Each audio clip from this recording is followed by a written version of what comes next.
Tell them what we're talking about. Right, so we just started the Zoom call, and we've just realised that Cam's camera apparently just tracks him for some reason. We don't know why.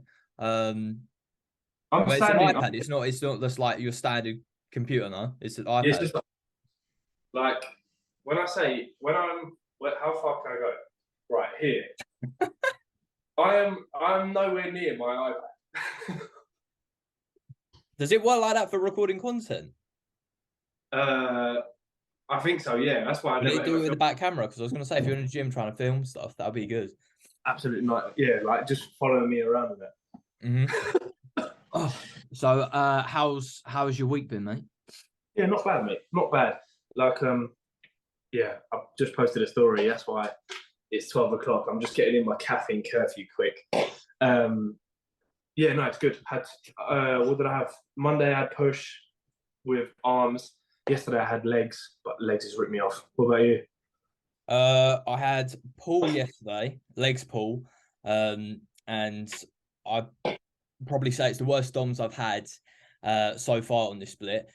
I had stiff leg deadlifts and then leg press. I had 10 to 15 and then 15 to 20 reps, and after that I was buried, and that was exercise 3 out of 8. And I'm just currently rethinking my life at the moment, and yeah, it's not ideal. What's the actual plan with like you and Tom at the moment? Are you just going through a dieting phase, or? Yeah, so in a dieting phase, initial 12 weeks. I've got 16, or I'd like to lose 16 key. 16. What are you currently? I am 102.4 as of this morning. 102.4. Yeah, so I'd like to be like between 85 and 90. Mm-hmm. But I've never seen myself lean since I've started training like properly, like a few years ago before lockdown. So I haven't got like a ballpark figure of, right, at 85 I look like this. So that's why it's varying. So what we're going to do, we're going to do 12 weeks aggressive, and then we're going to assess how I look at 12 weeks. I have a feeling it'll probably be 16 weeks long. Mm-hmm. Are you just doing like one? I know you said like you're doing one long like 12-week phase, but are you going to do like 12 weeks assess, maybe the diet break, and then goes back again, or are you just hoping to just do it in one long stint? If it was my choice, I'd like to do it in one long stint. Mm-hmm. But I guess it all depends on how fatigued I am. Like obviously I need quite a lot of energy for work, like as we do, but obviously I work a physical job, so ideally I'd like to do it in 16 straight, but I guess that's not my decision now, is it? If it was me still in control, then yeah, but I'll see what I trust Tom's word. So if he wants me to have a little like maintenance phase, like a little diet break, I'm more than I mean, it's easier said than done, isn't it? Because I mean, you could, like you said, you could diet down, and then you think in your head, "Oh, I'll be fine to go." Before you know, you might be drained, you might be no recovery, like literally. What's the plan after you've finished that diet phase, or have you not kind of thought that far ahead? We haven't spoke that far ahead, but in my head, I've never properly committed to a proper bulk. So obviously, there's probably going to be people watching this that don't know. Like, I've never had a chance to really run a successful bulk because I've played football my whole life. So I've never been in a position where I can go to a little bit higher body fat and push the extremities with food, etc. Because I've always had to be relatively lean playing football 5, 6, 7 times a week. So in my head, I think I'd like to run a successful bulk and really like test the waters with. See how far you can push it. Do you know what I mean? Like, because I was going to say for the viewers, would you say? Because I mean, since I've known you, I've kind of seen your stuff is kind of like just functional fitness as well as just kind of having that element of, you know, hypertrophy training in there as well. Would you say you're kind of pushing towards more kind of physique development now? Is that what your kind of focus is going to, or? Yeah, 100%. I think the only thing that makes me more like well-rounded is my like athleticism background. Like I know we spoke about this before. Like I enjoy physique development now, but I think where I've been in competitive sport for years, I think part of me doesn't want to let that go. So that's why you might see me doing like a Metcon or two, etc. But physique development now is my main priority. Yeah. But I mean, that's probably why you've gone with Tom, right? Because he's kind of taken, he's got the bodybuilding background, and that's what he's done. Yeah. And now he's come off PEDs, and now he's kind of developing. Well, mind you, I feel like a lot of coaches are doing that now, because you've got Brightman, but I don't know what Brightman's doing, because like I know he's gone back to bodybuilding training, but he's still kind of got that functional fitness side of things, because like he goes go for like a run the other day on his story. Yeah. But yeah, that's kind of where Tom's taking it, isn't it? Yeah, I'm kind of like, I feel like I'm similar to like the Lucy Davies avenue. Like I enjoy learning about hypertrophy and doing things, that buzzword, optimally, and like understanding how the body works and biomechanics and more optimal way of doing things. But I also am very much on the enjoyment side of things, where you can have a bit of everything in your program. I think that's where I lay. It's like I love watching the bodybuilding side of it, but I'm not like 100% bodybuilding. Like I enjoy going on a run. I enjoy playing sport. I enjoy doing Metcon and getting sweaty as balls at what is the end what is Metcon? Like, is that just like, is because from what I just thought Metcon was, you do some compound lifts and then you do some like higher rep cardio stuff to help with aerobic fitness, or am I just chatting shit? So Metcon stands for metabolic conditioning. That's crazy. So I didn't even know that. It's basically like you basically combine skill work with CV work and strength work, I'd say. So like if you was to create a Metcon at the end of your workout, you might do 20 cals on a ski. Yeah. You might do 12 clean and presses, and then you might do 20 air squats or something like that. So you can basically, you take a piece of each puzzle and form it into one. That's like the whole functional side of training, I believe. It's like you basically dabble in a bit of everything and you combine that. But what I was finding is that when I was doing full functional, so all of my sessions were very movement based. So it's a lot of like giant sets, but not a bodybuilding giant set. It's where you have like 3 or 4 exercises that are done to back, and you're forming here, you're forming there. I just found the fatigue was so high. Like the next day I'd be written off. But I also missed having like just a straight set. So you go on a leg press and leave your sole on the leg press. Whereas in function, it's like you have to kind of leave. You have to leave tomorrow. And then because you've got 4 rounds of that, so you do 15 alternating dumbbell bench presses, and then you go into 12 reverse lunges, and you do this, you do that. So you kind of have to leave some in the tank because you've got something after. Whereas if you're just jumping on a leg press for a set of 8 to 10, and you just bang, you just balls that out, I really enjoy that style of training. So that's where I am. I am predominantly physique development, and a lot of the education that I take on is around bodybuilding and the smart ways to do it.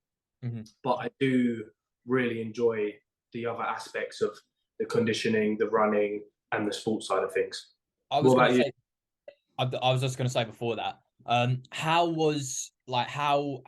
does your training differ now? Like, so because I'm curious how Tom programs it. So it's part like, hypertrophy training as well with that cardio element, which allows you to, recover from the sessions. Because I can imagine it's still demanding. Because I remember seeing on your story yesterday, like you were doing like Stairmaster and all that. Yeah. You look dead. So we've actually gone for more of, I don't know how you'd say it. I guess it's more of like a bodybuilder's dieting phase. So instead of actually, so in this phase at least anyway, for now, I don't actually have too many metcons in. My cardio is, I'm on the Stairmaster twice a week, and I'm on a watt bike once a week. How So many I've minutes? got I don't have minutes, I have calorie goals. So I've got Oh, 300 calories on yeah. each of them, but they all have to be in zone 3. Okay. So What is that, 130 to 150? around that, a little bit higher. Oh, okay. It's around, well, my zone 3, I know it changes for quite a few people, but my zone 3 I find is around 155 to about 165. Okay. Anything above 165, I'm in zone 4. So yeah, trying to balance that out. But then, like I say, like I play tennis now, taking up tennis. But we're using that as like my knee. I was going to say that, that's just extra. I run on Sundays. I host a little run club in Bromley. That's not like, we're not running like half marathons. That'll be between like 3 and 5K. I'm not playing football at the moment, but yeah, so I would be balancing all of these things. But in terms of like my gym split, let me get it up on my sheet. It is Mondays push with arms, Tuesdays lower,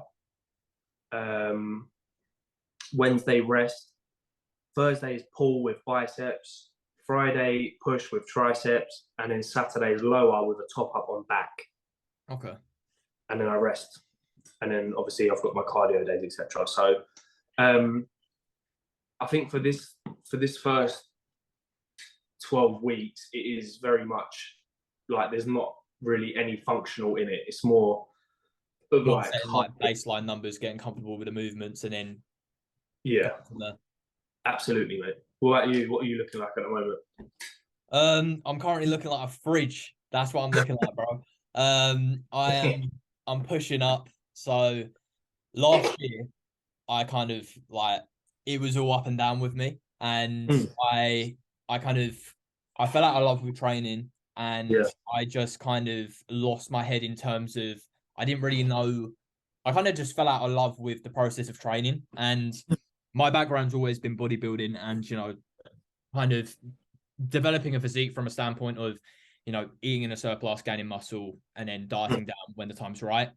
Yeah. But I joined a very well-known coach in the industry, Christian Chapman, sick coach. And it gave me like the experience of reps in reserve. And at first I was like, oh, okay, this is sick, because I had like a new avenue to go down. And I thought at the time, the reason I fell out of love with training was just due to, maybe I just got bored of it. Because I mean, I've done failure training for, I think this will be like 4 years now. But at the time, it was just, I don't know. I did reserve training. I did it for about 3 months, and then the same thing started happening. I just started falling out of love with the process. I just like had no vision and the commitment to actually kind of just doing it every day, sticking to my diet, training like well. It just wasn't happening. So I went. Me and Christian parted ways, and I kind of took some time to kind of reassess and like figure out what was my issue. And I kind of realized that I had fallen into kind of this headspace where I was just obsessed with optimization of everything. And I realized like over that period of time, even before Christian, I wasn't like progressing in the gym because I was so fixated on everything being perfect, tempo being perfect, execution being perfect, like every single rep. I'm saying to the point where I would review my set, and if one small thing was off, I would hold that movement, and I would have held movements for like 6 weeks just because one thing's off. And don't get me wrong, execution is vital when progressing, but you need to be careful with, there's a difference between optimal and perfection. And like, you're not gonna, if every rep is perfect, chances are you aren't training hard enough. Like, but anyway, I divulge. I started with a new coach, Lewis, guy I've looked up to in the industry for quite a while. He's I don't know if it's UK FDB. I don't know what the federations are. I'm terrible with that. But he's like a natural champion. He's assisted now, but he's been coached by like AJ Morris with these people. Callum Rastrick, is it? Yeah, I think it is. But yeah, like started training with him. And I just fell in love with training again. And I don't know what it was, but we kind of like, we sat on a call. I realized that like, I just need to commit to a long off season because I went through a dieting phase for a photo shoot and I developed like really bad eating disorder. I just got into a binge restrict cycle where I just overeat and then I'd restrict for the week and then I'd overeat. And then I think in the time where I kind of started to get back, I just kind of had in my head that was kind of a normal thing. And it wasn't always, but it was like as soon as I'd have a cheat meal, it'd be triggered. Right. And this went on for a long time, but I feel like I finally kind of sorted it out now. My goal has been set. Our current plan is to push up to 85 kilos, but we're not like rushing to do it. We're just going off of, training performance, if that's progressing each week. And I'm recovering. We're just going to slowly kind of push things up and go from there. But that's the plan. I woke up at 80. Actually, I think I woke up at 82 kilos this morning. I think a lot of it is inflammation. And I had my last meal quite late last night. Yeah, 81.9. It's the heaviest I've ever been. Really? Yeah, I'd like it's not a lot for me, but I mean, to put it into perspective, when I dieted down, I was 63 kilos. So currently 19 kilos up, which is Oh, my bro, I was a stick. I look terrible, man. Like, don't get me wrong. Like, I didn't look terrible, but like, I was gonna say, like, it was not nice. I did not. But the thing is, I thrive in a diet. I'm like the exact. I absolutely hate pounding down food, and like, I think I'm on like nearly 700 grams of carb a day, and it's not too hard at the moment. It's like it really isn't. Like I can manage it. This is fine, but I know for a fact. Like we have to push that eventually, and I know I just hate it. In a diet, I thrive. I love that like attacking each day, going into there with a game plan. And don't get me wrong, I have a game plan now, but I don't know, it's just not the same. Like I love chasing numbers, and that's what I'm trying to focus on at the moment because I think a lot of people like myself in the off season struggle with, gaining body fat, and especially if you're a natural athlete, like you just lose all your shape. You look and you fit. It's very hard because like I go through mind games all the time, and I'm just like I look arse. But I try to post it all the time, and that just so I don't get into a bad habit of just kind of being negative about it. And I want there to be kind of transparency because everyone does go through it, but I think a lot of people just kind of highlight, dieting phases, and they don't kind of talk about it like enough. But that's currently where I'm at. I think Lauren Vickers, AJ's. She's really good. She posted today, He made a post on it today or last night, and I think it is important. I think like I can't talk from too much experience, but I've been in a position where in lockdown I gained a lot of weight due to my mental side of things, and got to the heaviest I've ever been, and I don't look in shape or anything like that, but it can take a massive toll on you. And I think it's one of them ones where I think you know him, Tom Stockton. Yeah, he was my coach. He was my original coach who got me to shredded. Yeah, so he posted the other day about how you've kind of just got to lose that relationship with your abs. Like if you do want to grow in that off season, you kind of have to lose that attachment to it and understand that you are going to spend a little bit of time fluffy and bigger. But I guess it's one of them ones where you always hear it of like, think about the long haul. Like, you've got to focus on different things. Like your performance in the gym is going to be 10 times better. Your recovery is going to be 10 times better. You can enjoy life more. Like, obviously, not lifestyle clients, because I mean, actually, it depends how serious your goal is. But I mean, there's always going to come a phase in, a dieting phase where, you probably will have to make some sort of sacrifice. And even if that's, you know, not indulging in certain activities, you know, maybe not going out as much, maybe, you know, not having that meal with your friends. That's when you kind of have to look at the positives of the off season, because you can go out, you can have more freedom with your food. Like I said, you know, sleep will be better. You're going to have like sex drive. Like for a lot of people, like things that aren't talked about a lot, you know, as a guy and a female, like when you diet down, your sex drive goes. Like not a lot of people know about that, and it's like it's crazy stuff. Like I remember, this might be TMI, but like I remember when I dieted Diane for my photo shoot, like I didn't get an erection for like 3 months, and I was like, "What is going on?" But I was like, and I told my coach, she was like, "Nah, it's normal, bro." And I was like, "Oh, okay, yeah, class, yeah, thank you." Yeah, I was just like, "Okay, not me, good stuff." Panic for a moment there, but no, we're good. No. Yeah, no, I think it is key to establish that. And like you say, I think not a lot of people talk about it, like, especially when, like, it's all good looking stupid lean and, like, we're talking lean here, but the side effects that come with it, like your low mood, tired, your sex drive, all of these things play into it. But I think it's knowing, I guess the interesting thing about all of these episodes is that, like, which I think is really good, is that we are coming from the same perspective, but different perspectives. Yeah. Like for me, my lifestyle clients don't normally, like, they probably wouldn't come to me, just say Matt, who just wants to get in shape. Yeah. He won't mind on a six pack, but he's not bothered about getting dick skin shredded. Oh, like, yeah, of course. Do you know what I mean? So then, like, I think it's one of them ones people have to distinguish as well. It's like, there's a difference between being lean and not having any of these things. But this is the thing, though.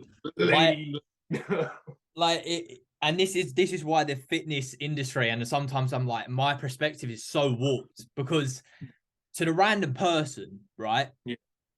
They'll look at us and they'll be like, "Oh, he's in shape. He looks like really good." I will look at myself and I'll refer to myself as a freak. I'll be like, "I look absolute arse." Like, genuinely, because I'll look at you and I look at your update photos and I go, "Oh, he looks looking good," but then the way you see it is so different as well. Because my feed is just like all my mates who are on gear, and I'm just like 16-year-olds who are squatting like 300 kilos, and I'm just like, yes, class. But then you've got like Alan down the road, and he's just like, "You know what, mate? You're in sick shape," and then they'll see you at like, you know, like, I don't know, 15% body fat with a little bit of abs, and they're like, "You're shredded. How have you done that?" And you're like, "This isn't nothing near that, mate." Yeah. So like your perspective gets so warped. It's crazy. It's so like, it does mess with your mind, and that's the thing why I think, you know, especially social media, like that's been a massive thing that like messed with my progress last year as well, because I kept shooting myself in the foot. Like, I know for a fact when I zone into something, I can do so well, and I proved that to myself with like my photo shoot prep. Because like, if you ever talk to Tom, like he'll tell you, like, bro, I was also, shout out to myself, right? I was working in a supermarket in winter, loading at like temperatures like -2. I had no body fat, so I had like 5 layers on, and I'm surrounded by food, bro. I am loading food into a van. I'm walking through a supermarket every single day, going down the chocolate aisle, and it's like, "What have you got?" "Oh, I've got 60 grams of oats with 1 slab of dark chocolate." And I'm eating that and having an orgasm in my mouth, because that stuff slaps different, bro. When you're dieting and your body fat is so like, you are on poverty macros, you eat a bit of dark chocolate and that is like nectar from the gods. And I remember one instant, like my mate was eating like a cookie, and I was like, "You don't understand. This is so much better than your cookie." And just looked at me like, and was like, "Bro, you just need to get like your head straight." Yeah, it's the little things, especially like, in that case as well. Like, people don't understand it. They don't understand it at all. Like, and like, listen, I've never been like, I spent a lot of my life fairly lean, but I still would say, like, even if you look at followers now, even if you look at footballers now, footballers aren't lean like bodybuilders are lean. Yeah. Like, it's a whole nother level. Like, so I was like, people look at like Ronaldo and stuff, and like, to be fair, don't get me wrong, he's in good nick. Like, he's pretty cut, but like to the point where bodybuilders are like skinless. I think the average like person doesn't understand, and I think this is why as well. You see like when you see like natural bodybuilders, I think when you see that like outside circle of people and they see like a natural bodybuilder, they're like, "You're on gear, mate. Let's be realistic," because they just don't understand. And to be fair, I think everyone is the same because you don't think it's like if you're outside of the fitness realm, you're never going to see anyone like that. Like ever in day to day, like in that condition, you are literally like one of the 1%. Yeah. Literally. So, did you want to go into questions or? Yeah. Do you want to? So we've got some. Well, we have got some questions, but I feel like we've got 5. So maybe we should do. Maybe we should do 3 of them because I feel like some of them are going to play into each other basically. So I'm actually robbing these from a question box I put up the other day. The first one. Advice on increasing your water intake. Advice on increasing it. I think everyone. Well, I mean, I don't know like the exact conversion for it. But I think one, hydrate throughout the day. So huge thing if you're neglecting, going into your sessions hydrated. I think a lot of people do neglect water intake, and it has a massive effect on performance. Sure you're adequately hydrated. You have electrolytes. A lot of people, like I know you personally, you got like was it Dean's? Is it supplement D's? Supplement D's. Yeah. There's the electrolyte plus. Yeah, so you like start your day with that, right? Yeah, and so I've had that, and I've had Conte HydroFlow, which is absolutely incredible. Did you like notice a big difference when taking it? I just felt, so for a little bit of context, I am a personal trainer and online coach, but most mornings I will be up at 5 o'clock in the morning, and what I was finding is that even if I slept well, I was quite drowsy. And I wasn't really focusing on that. Like where that time in the morning, you find it hard to prioritize yourself because you're getting up. Anybody who does it knows. You forget to drink first thing. You do. And you're trying to set that alarm as late as you possibly can. Oh, yeah. So you can make it on time. Maximum amount of time in bed. Literally. So what I was finding is that my water intake in the morning wasn't great. So for the amount of water I would need to rehydrate as if I was to just have a scoop of HydroFlow with 500 milliliters, I just wanted to simplify it for myself. So started using that, and I just find my energy I feel so much more awake. So I'll wake up, come to the kitchen, creatine, 5 grams of creatine, and then I put 1 scoop with 500 to 600 ml in my shaker, and I'll drink it with my first client of the day. But since using that, I bought that at the coach convention. I think that was in November or December. Since then, I definitely see a difference. Like the only time I feel drowsy now or a little bit lackluster is if I've had a poor night's sleep. Yeah, I mean, like I've recovered. I was gonna say like I'd advise like 4 to 5 liters per person, but obviously it's going to differ on multiple things. Like one, how heavy are you? How tall are you? Like, all these things factor into, are you doing cardio?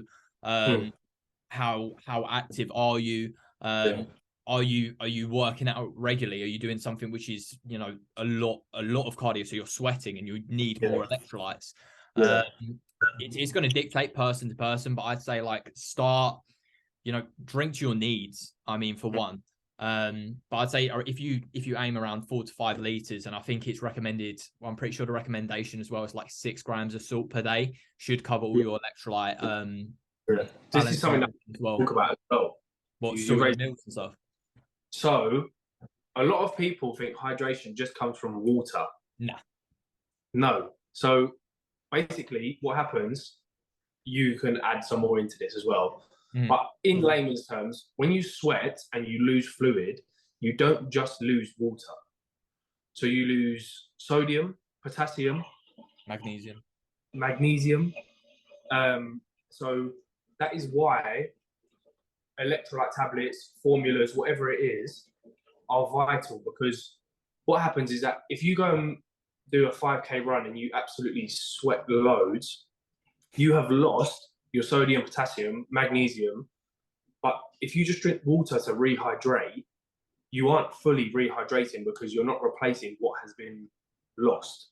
It's also why you get muscle cramps, people say, have salt. Yeah, literally, because their muscles are deprived of them. So I think that's, and to be honest with you, I didn't know that until probably 2-3 years ago. Yeah. And it makes so much sense, because that is why you then see footballers using Lucozade. Like, Lucozade is just full of electrolytes, carbs, the refuel, etc. So that's a very vital point that I'd like to put out to people, is like, hydration is not just water. And once you understand that, and that is why we have it first thing in the morning, because throughout the day you might go an hour without drinking. But if you've got a good sleep schedule, you're probably going to go for a minimum of 6 and maybe a maximum of 9 hours without any fluid. So that's why we'll always use it first thing as well, because that's when we need almost that extra hydration and we need to replenish what we've lost. So that's why we normally have it first thing in the morning, and why you see a lot of people, predominantly bodybuilders to be honest, have it first thing in the morning. Yeah. That's a vital point that I wanted to put across. A formula that I normally use with my clients as well is that if they are struggling to hit their water intake, say they're on 3 litres or 4 litres, whatever it is, try and get a lot of it in as soon as you wake up. Yeah. Like, a lot of my clients now will have between 6 to 100 mil to 1,000 milliliters, so a litre, straight upon wake. Yeah, so, I was going to say I'm the exact same. Like, I have a liter. I have a liter upon wake, and then I probably have an additional 500 mils from a digestion drink, and then my first meal in the morning is also a shake. So probably even before I've gone to work, I've had 2 liters. Yeah. But yeah, I mean, also with hydration, like, as well, of course, you know, I feel like a lot of people kind of forget that, you know, it's not just water that counts towards hydration. You know, I've had it before in the past, but I know that sounds so weird, right? But I've had that with clients before where they're just like, is it just water? And I'm like, well, it's a fluid and it's a liquid and you're drinking it. Like, don't get me wrong, of course, water is going to be better than, you know, drinking just like Fanta all the time, but it still counts. Yeah, literally. I had someone before, does squash count? I was like, what do you put with that squash to make it like a larger what do you call it, a larger fluid, like? And they're like, oh, water. And I'm like, there's your answer then. Like, there you go. So cool. So did you want to do another question? Yes.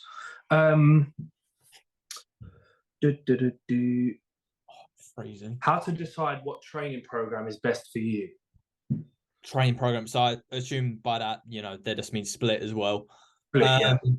First thing I'd say to anyone, and I've done posts touching on this before.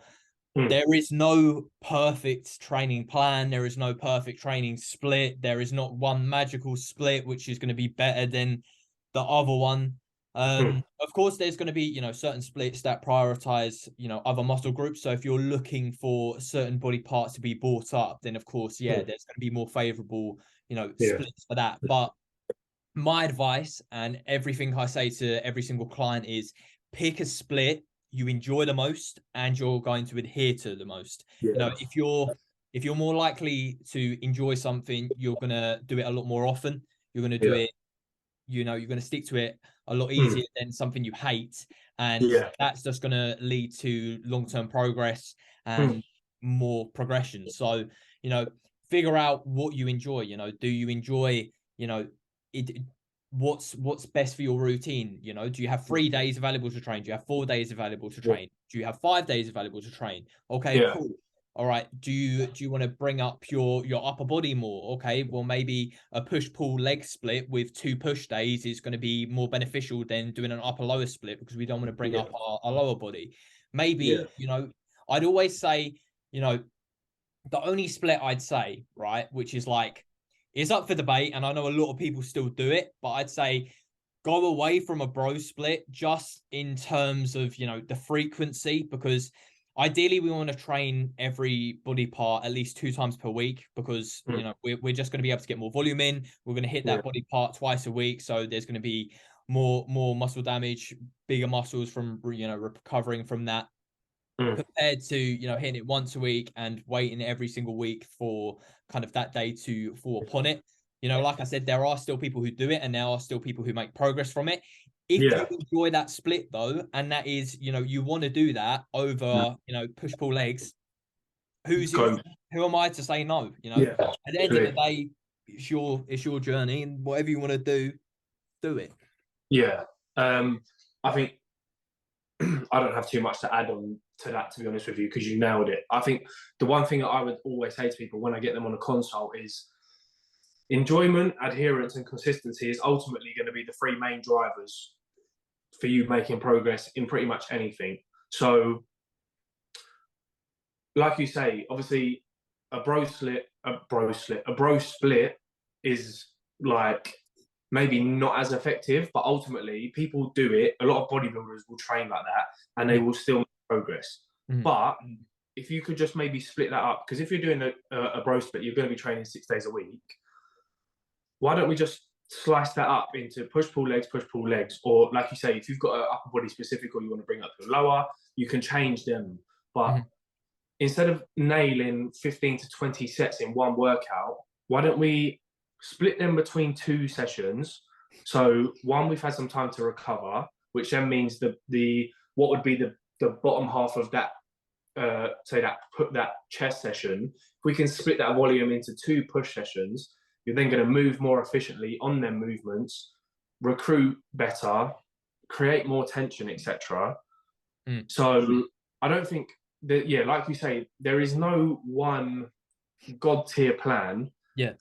Each person is going to be different, as we are all different, and everyone's goal is going to be different. So it is going to come down to them 3 main things of, right, do I enjoy doing this program? Yes. Why is that important? Because I look forward to going to the gym and performing these movements over 10, 12, 16, however long you're going to follow that program for, period. Consistency. Am I trying to train 6 days a week when I've only really got 4 comfortably in the bag, which then means I'm missing 2 workouts a week, which could be sets that are going to help me and enable me to grow more? Right, perfect.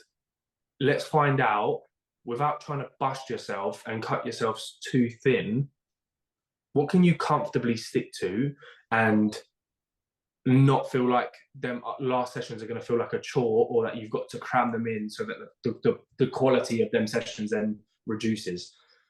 And adherence, but I feel like adherence and enjoyment kind of come in together. If you enjoy, they all come into one, and the more you enjoy, you're going to stick to it. So it's just it's a no-brainer at the end of the day. Yeah. So even if you enjoy, like, I guess this is me speaking here, and like you say, where we talk about being optimal, etc. If somebody came to me and said that they enjoyed barbell back squatting or doing a conventional deadlift or a bench press, I'm not gonna just leave that out. What do you mean, mate? I'd be like, nah, mate, dumbbell press. That's gonna allow you to converge, right? It needs to be start with. Nah, I'm just kidding. I would never do that. In my head, that's what I'd be like. Right, there might be better options in terms of all of the sciencey stuff that Gen Pop don't really need to know. But ultimately, if you enjoy bench press and that allows you to progress that and continue to progress that, ultimately that's going to lead to some growth. So of course, do it. Like, perfect. So I think it's try not to copy the split that your favorite influencer is doing, because they're on that split for a reason. And it will be very personalized to them. And who's to say that you can't chop and change? And experiment and try stuff out. I mean, Because when I first started, and I think this is a massive thing, like you'll look up to your favorite influencer, you'll copy their workout, and you know, you're doing like, I don't know, 6, like I remember doing like Glenn Gillen. I remember my mate like bought one of his programs, and he like the volume was crazy, like absolutely crazy. It was like five sets per exercise, and like this guy's been training for like six plus years. If you start copying someone who's been training for 6 years, and you've just come into the gym, you know, you're not going to be able to recover from it. You're not then going to be able to progress. You're not like, there is no point copying people, and a lot of this fitness stuff is just trial and error. You know, don't be afraid to, you know, make mistakes, because that's how you lead to making long-term progressions. You figure out what works. There is a lot of conflicting information out there. And obviously the idea of this podcast is so we can, you know, help you guys figure out what to avoid. But, you know, figure out like a baseline level of volume for you. I always say for people, if you start between, you know, 10 to 15 sets per body part, but you know, that's so personal. You don't know, you know, how long have you been training? You know, how well is your recoverability? It's genetics, like all this kind of stuff plays into it. You know, someone might be able to tolerate a lot more volume than you. That's all right. You've just got to figure out what works for you, you know, track your data and see from there kind of what you need to tweak and change. Yeah, I 100% agree. 100% agree. And I think, like you said there, the whole point of this podcast as well is that, one, we want to provide information that is easy to understand and helps people, but also kind of debunk some of the, like, if you go onto TikTok now and start watching gym stuff, you will be so confused. Drink lemon water and lose weight. Oh, mate. But then even if you go into the depths of like Ryan Dewars, JPG, you start listening to Paul Carter, when you're first starting training, a lot of this stuff won't apply to you. Like, you don't need to single out. This is like the top 1%. And I think that's what people need to realize. Like, don't get me wrong. I honestly think if you're, and I say this to everyone who comes to me, if it's your first year within training, just fall in love with the process. Like, don't worry about anything else. Just fall in love with nailing the basics, you know, nailing your routine, getting your food in, having a healthy sleep-wake cycle, you know, and just being able to commit to that for a year. If you can commit to that, you're making good progress, and you will make ridiculous progress if you're just coming into that first year. You know, newbie gains are a real thing. But once we're, you know, if you, like you said, if you're going on TikTok these days and you're seeing, you know, oh, the optimal way to do this, the optimal way to do that. Oh, you can't do this because this isn't optimal. Like, don't worry about any of this stuff. Yes, there are things we can tweak. Yes, there are things we can adjust. And yes, there are ways we can make stuff more optimal. Okay. But, and this is the like biggest takeaway, I think, it's going to be so small in terms of kind of the progression it will allow you to make. That it's nowhere near, like, it shouldn't be the only focus in your mind. And this is why I had to kind of get myself away from that. You know, as long as you're lifting heavy with good execution and you're progressively overloading and getting your food in, you're recovering, you are going to make progress. Simple as that. And honestly, I downloaded TikTok in maybe September, so I was late to the party. I deleted it. I can't do it at the moment. Honestly, since then, I've wanted to say that for so long. Like, honestly, the change by just doing the lat divisions and things, the change is just going to be minute, and we are talking for the 1% here. I think it's great that people are wanting to optimize their training, and I think you should do that. But one thing I've always wanted to say since seeing that as well is that just because something might be more optimal than the other thing, that doesn't mean that the other thing does not work. And I think that's what people, I think these influencers and these big fitness accounts are clever, because they never ever say that it doesn't work. They just say it's more optimal, but then people then assume, as humans, we are quick to just interact with that and just go bang, shut it down and go. Yeah, but then you have those optimal warriors who are just like, you know, they go so overboard and they're just like, oh no, you can't do this. This isn't optimal. And then you have the other playing the things where it's just like Dorian and Arnold didn't do it, so it doesn't Yeah. make sense. You never saw Dorian putting bands on the leg press and reverse banding. What's all this about? Yeah.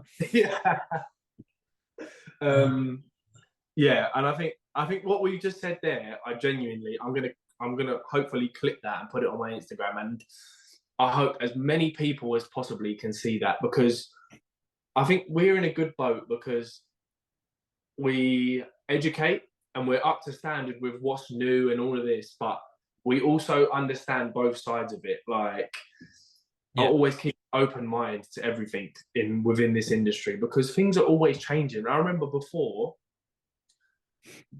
new studies come out, 8 to 12 was the hypertrophy rep range, and you have to hit within that. And then now studies come out and it's between 5 and 30, as long as you're within a close proximity of failure or failure. So things are always ever evolving, and there's always going to be new information out there, but try not to let that overwhelm you, because there was already enough to take in. And the more studies we see and the more things come out, there's always going to be confounding information coming out. One thing's saying one thing's right, one thing's saying another thing's wrong, And if you get so obsessed with that stuff, you'll never know how to progress, And you won't enjoy it. Yeah, of course, because everything you're doing, you're like, oh, this is wrong. Oh, okay, I've been doing this, but this is, this isn't optimal. Okay, well, he says this is correct. This guy's saying bench press is great for chest growth, and now this isn't optimal because I can't do this. Like, it's a very confusing industry to come into, and it's just, in today's day and age as well, like with the optimal guys and some of the stuff they put out, you just think, Jesus, like, I'd hate to be starting now. Yeah.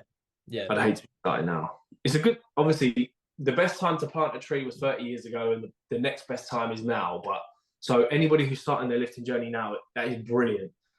But I mean, my first year of training was literally like round back deadlifting, drinking like 7 scoops of like DMAA pre-workout, and like doing like 20 sets on arms every session. And like hoping for the best, and then posing thinking I'm massive, when in reality I've just bulked like 20 kilos too far. But I enjoyed the hell out of that first year, and that allowed me to be like, I know what I want to do now. I know what I need to change. But like, like you said, like if I was coming into it now and all the information, it's a blessing and a curse, because if you look in the right places, you're going to find some gems. But you've also got like 12-year-olds out there who have trained for 1 year. They're selling training programs, and they just think because they've watched like 2 Jeff Nippard videos that they can be a coach, and you're like, oh God. I'm not sending shorts to anyone, by the way. I'm just saying, like, no, it is like, you see it. I saw someone the other day, and in the comment, this guy was selling training programs. He'd been training for like 6 months, and everyone in the comments was like, how old are you? He was like, 15. They were like, are you qualified? He was like, no. Are you still at school? Yes. And you're just thinking, like, so what credibility do you have? Like, you've been training for 6 months. You've probably never educated within the topic, which then means in your training program, there's bound to be something that's going to mislead someone. So, like, it's just all a red flag. And I think that's another thing. It's like, well, I always say to people, like, clients-wise, ask your coach questions, and if they can't answer that question, and if they're not honest about that, like, if 90% of the time, I like to think I can answer any questions my clients have for me. But if there's something I genuinely don't know about, I will openly say, like, look, I don't know what this is, or I don't know, I've never done this myself.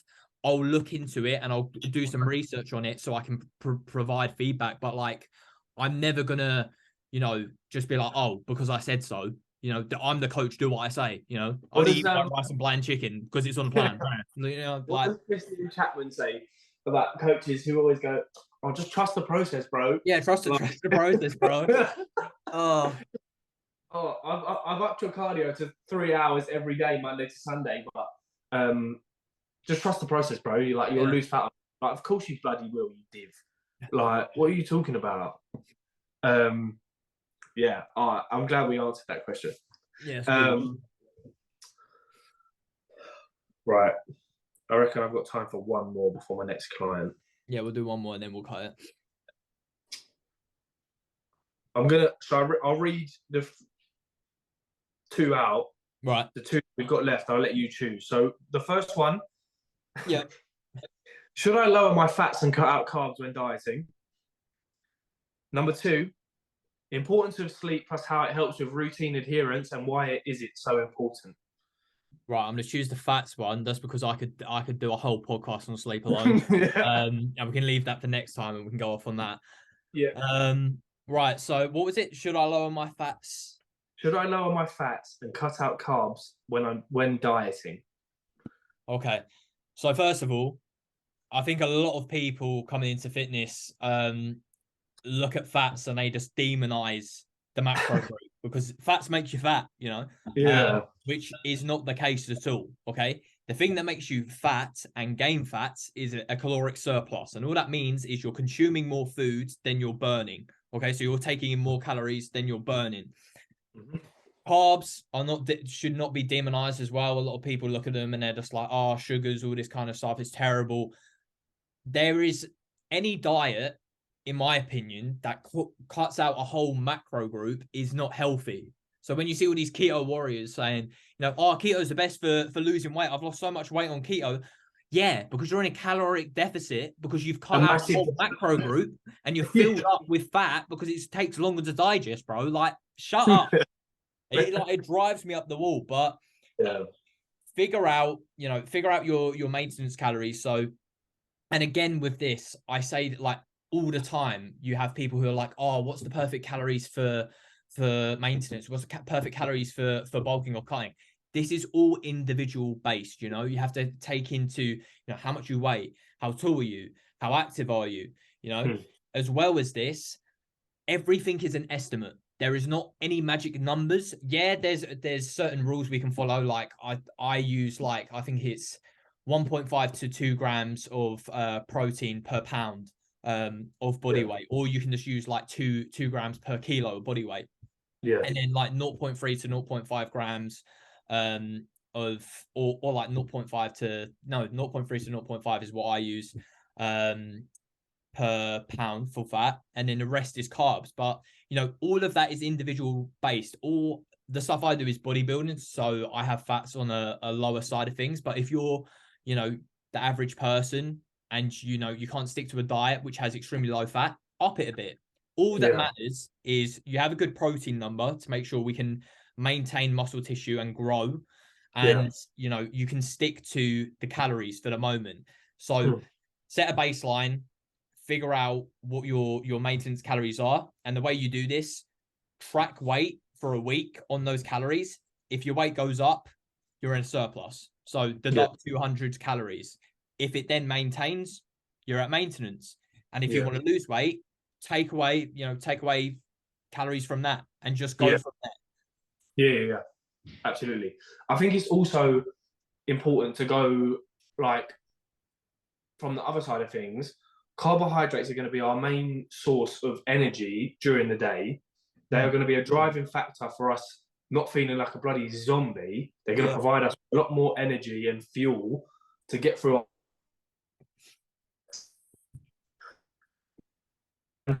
our that's our big.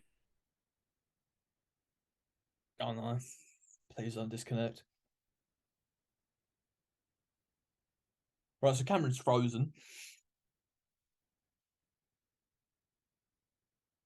This is so bad. He's just going to be speaking, I know, for a while.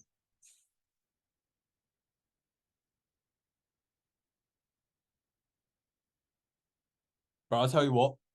We're going to call it there, people. Thank you for listening. Give us suggestions on what you want us to talk about. We'll both put up question boxes regarding, topics, and we'll go from there. Thank you for listening, everyone. And we'll figure out for a name for the podcast because we have no idea at the moment. But yeah, thank you.